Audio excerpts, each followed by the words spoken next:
In part 1 you saw the journey to Hospet. Now enjoy the part 2 of this exciting road trip. मोठमोठे खडक आणि खडकांचे पहाड दिसायला सुरुवात झाली की समजायचं तुम्ही महान विजयनगर साम्राज्याची राजधानी असलेल्या हम्पी शहरामध्ये आले आहात.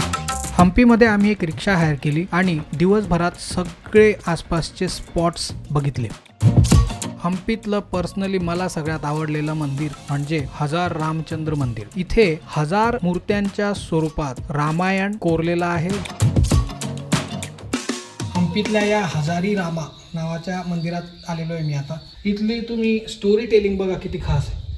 हा रथ, हे त्याचे चाक, घोडा, त्याला हा सारखी ज्याच्या हातात चाबूक सुद्धा क्लिअर दिसतोय, हा रथ हाकतोय आणि त्याच्यावर हे सगळे बसलेले आहेत. तर आता म्हणतात की इथे सगळे 1000 मूर्त्यांच्या स्वरूपात रामायण कोरलेलं आहे आणि भागवत पण आहे काही प्रमाणात, असा ASIच्या त्या बोर्डवर लिहिलेलं आहे.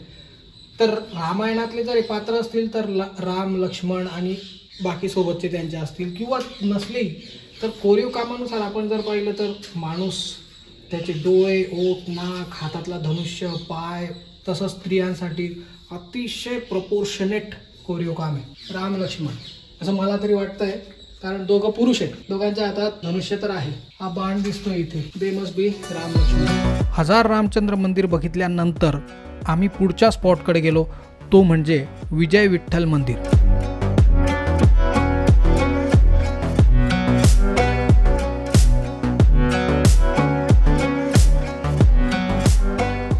या विजय विठ्ठल टेम्पलच्या मंदिराच्या खाली आम्ही आलो आहे. एकदम जबरदस्त जागा आहे, खूप भारी, शांत आणि थंडगार. बाहेर ऊन आहे पण इथे थंड आहे. इतकी छान जागा आहे.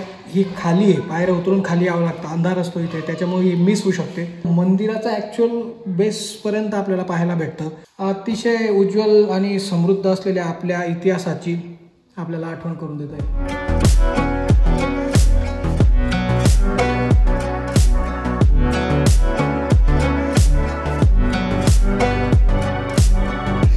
हा इकडे गाभारा आहे पण इकडे देव वगैरे काही नाही सध्या. हे ॲक्च्युअल विजय विठ्ठल मंदिर.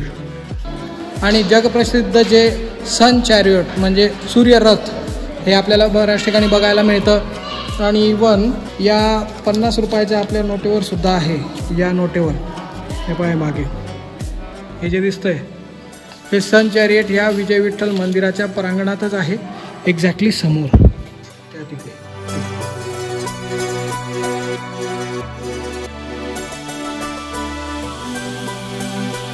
या विजय विठ्ठल मंदिरातली आश्चर्याची गोष्ट म्हणजे हे जे खांब आहेत यांच्यातून आवाज येतो. त्यांना आपण वाजवून बघितलं तर हे दगडी खांब असून सुद्धा यांच्यातून आवाज येतो.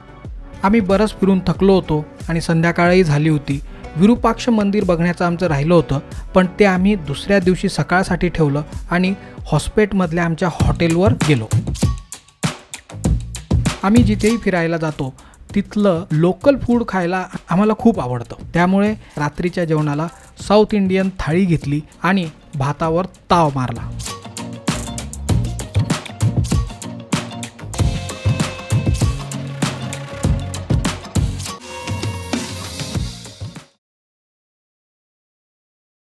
दुसऱ्या दिवशी सकाळी लवकर उठून आम्ही हॉस्पेटहून 15 मिनिटात पुन्हा हम्पीत पोहोचलो आणि प्रसिद्ध अशा विरूपाक्ष मंदिराचे दर्शन घेतले.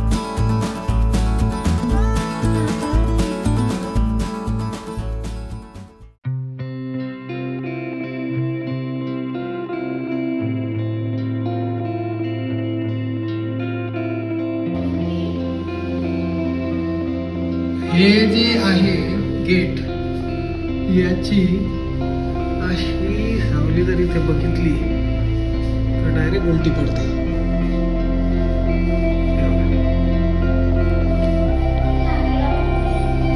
याच्या थ्रू इकडे.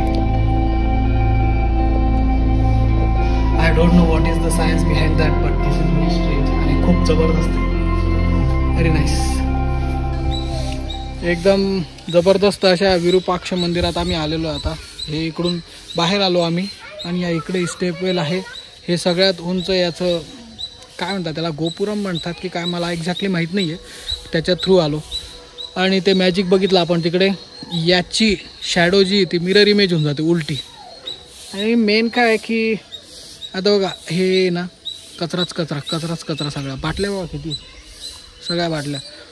म्हणजे लोकल्स असतील, फॉरेनर्स असतील, आपण इंडियन्स असो, जो येईल त्याने स्वच्छ ठेवायला पाहिजे. बाटल्या या इथे कशा जात असतील मला तर नवल वाटतं. पण छानच परिसर आहे. थोडं लवकर आल्यामुळे जरा अजून छान वाटतंय.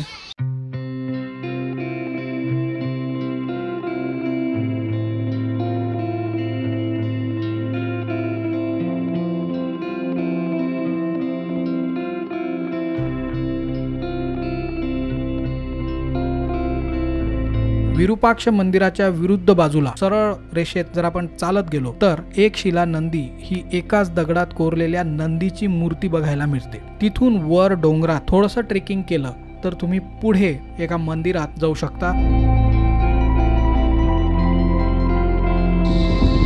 मी इतक्या जबरदस्त लोकेशनवर आलेलो आहे आता. मस्त हा एक खडक आहे ज्याच्यावर चढून मी आलो.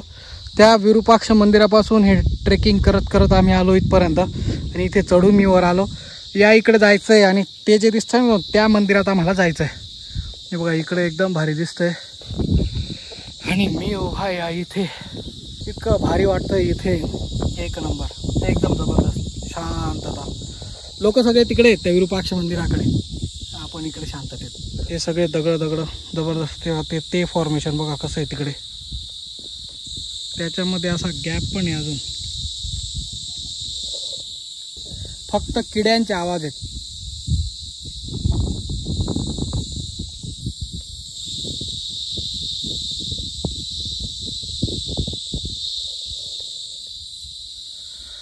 ओके, तो चला आता मी पण जातो खाली आणि त्यांना जॉईन करतो.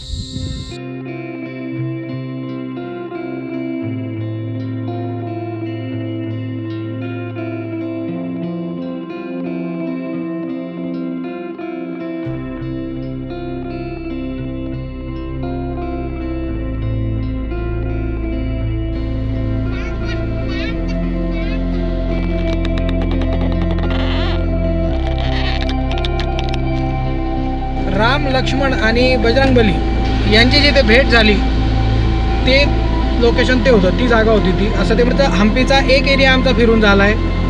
आम्ही विरूपाक्ष मंदिर, विजय विठ्ठल मंदिर, नंतर राम मंदिर आणि तो सगळा एरिया वगैरे ते सगळं फिरून झालं आहे आता आमचं.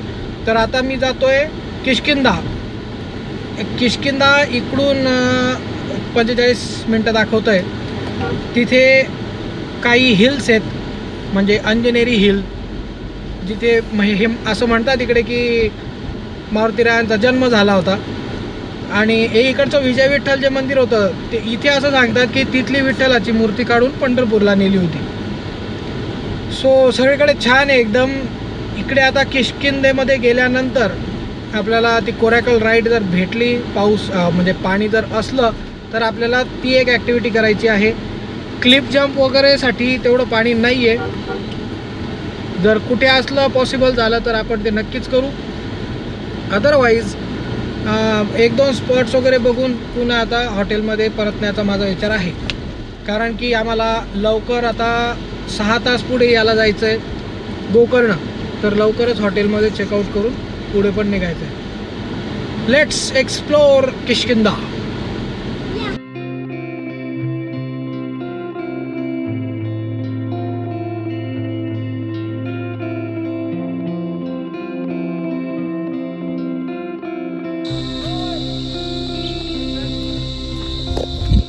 क्लिप जंपिंग बघू पण आपल्याकडून होतं का. या एरियात तर आलोय.